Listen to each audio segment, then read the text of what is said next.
Well, hey guys, how's it going? Welcome back to the Scout Tactical channel. So I showed you in the last review the M&P-10 308 rifle, which I've had for a couple of years in factory stock form. I also mentioned on there that I'd been shooting with this Leupold scope and had several accessories I was going to do on a build. So today I thought I'd show you the build up of what I'm about to do on the rifle. As you see, I've started taking some of the parts off already, and I'm getting ready to disassemble the whole thing because I'm Duracoating everything in this color, which is this color, and that's Magpul Stealth Gray. So I'm going to do the whole gun in Stealth Gray. You can see it from the gray on the black there. It's not that much difference of a color, but it's definitely gray versus black. It's not drastic, but it's definitely a different color. So that's what I'm doing, and to do it right, you have to take the whole gun apart. And I thought, well, before I do all that, I'll show you guys what I'm putting on the rifle. So as you can see, I took off the Delta ring, the gas block, and the end cap there, and the Glacier Guard, the regular standard hand guards that come on it. They don't have a heat shield, by the way, which is strange.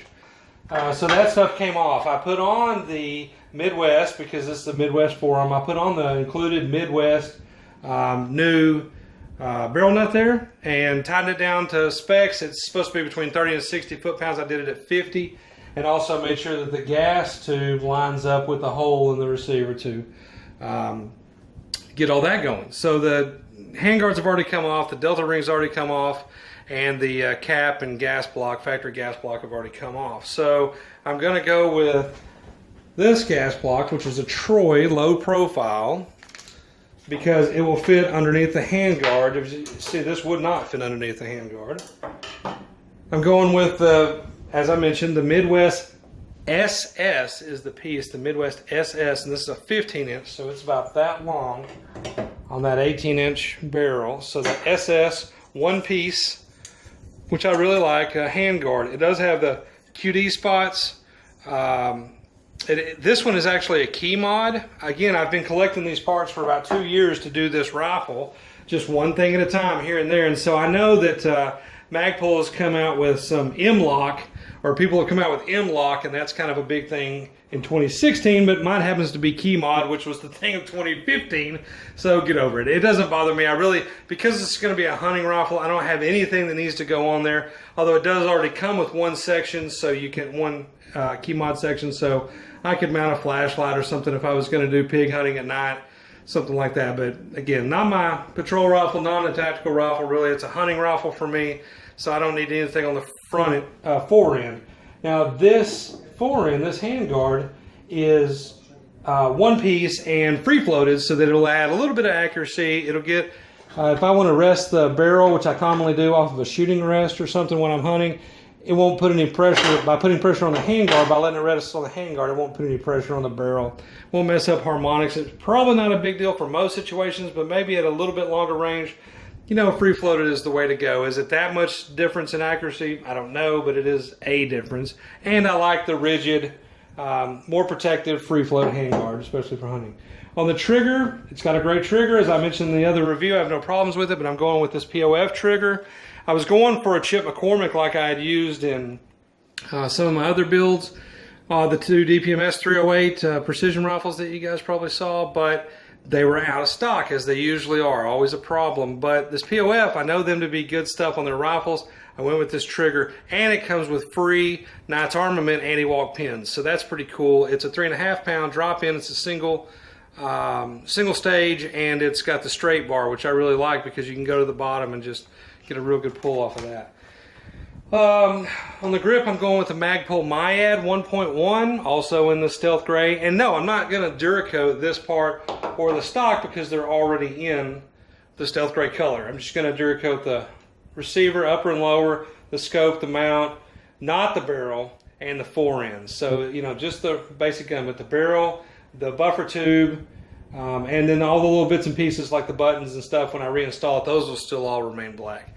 I have for a sling, it's kind of a three-part thing. I went with the Magpul MS1, which is open-ended on both ends, and then a double QD ends for that, which will go in the ACS stock there, and a Magpul RSA, so the rail sling attachment that will go on the forend. Now, why did I go with these? Well, at the time it was what was in stock. This works. They do make a sling already with double QDs, maybe the MS4, but it's the same thing. You just don't get the cost savings of buying it all in one package. So I did spend about $10 more to get 2 ends that were this way and 1 bare strap MS1. I've used the Magpul slings for years and years. There's one on my patrol rifle. I've trained as a police firearms instructor with one.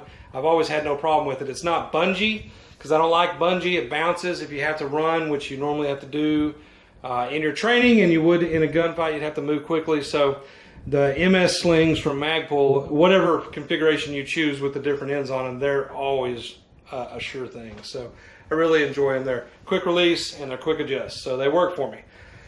On the stock, another Magpul piece. As you can tell, I'm always a Magpul guy. This is the acs-l. I think the -L took off the 2 battery compartment tubes that can come on the regular ACS here and here. No big deal, I didn't need them. Again, I'm not running anything that takes batteries on this firearm. It does have the lock, as you can see, which I always like. It does have the 2 compartments that you can open up, and they say you can put cleaning stuff and what have you in there. I don't anticipate anything ever going in there, but it was already on the stock. I didn't pay more for it. On the scope, I'm going to run the Vortex bubble level. Just helps your cant. You know, they say that every degree of cant throws it several inches. I think it was at 1,000, which I'm not shooting 1,000, but at 1,000, 6 degrees is 50 inches, something like that. I don't remember the numbers, but it's a bunch. For every degree of cant you have, you're going to throw your accuracy off to the right or to the left just that much more. So a bubble level simple from Vortex. It's a Nikon M223 mount because it's only 5 ounces, single piece, not single piece, but 1-piece base mount, which I really like. It's very stable and it's light. And then it's a loopholed Mark AR scope in 4-12 by 40 with the adjustable parallax up front. I'm not really a fan of that. I wish it was a side parallax, but they don't offer it in that series. And normally when you get into the side focus, side parallax stuff, it's a couple $100 more. Now these do have, if you saw that, the loopholed alumina caps on them, flip caps. There's the eyepiece. These are super cool, not cheap caps by any means, whereas the Butler Creeks and stuff are running you about $10. The set, front and back, aluminas are running you about 80. So very expensive, but they're metal, they're machined, and they screw into the end of your loopholed scope, so they don't pop off like the Nikons, the Butler Creeks, or whatever. They're not waterproof, but they're water resistant. So I am going to have to tape them up to paint. They are getting painted. But they're super cool. They're held with magnets. So in the back, you just push this, and then those magnets go right there to hold that down. If you haven't played with those, they're all metal, they're machined, and they're pretty much awesome like all loopholed stuff is. So there's the build overall, guys. I'm not changing out to a different barrel. I'm not getting crazy with any strange pieces or anything, but it's getting a new trigger, it's getting some front furniture, it's getting a scope, a new stock, a sling, and a grip, and then it's going to get a paint job. So it's going to be a good build, but a pretty simple build. I'd say one that a common man can do. It doesn't have just thousands of dollars worth of parts.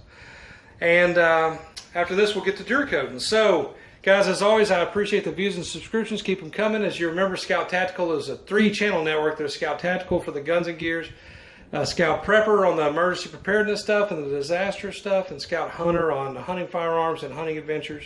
Check them all 3 out on YouTube. Check us out on the web, scouttactical.com. The new website is coming, I promise. And on Facebook, we're Scout Tactical, Scout Prepper, and Scout Hunter. 3 channels. On Instagram, we're just Scout Tactical. And as always,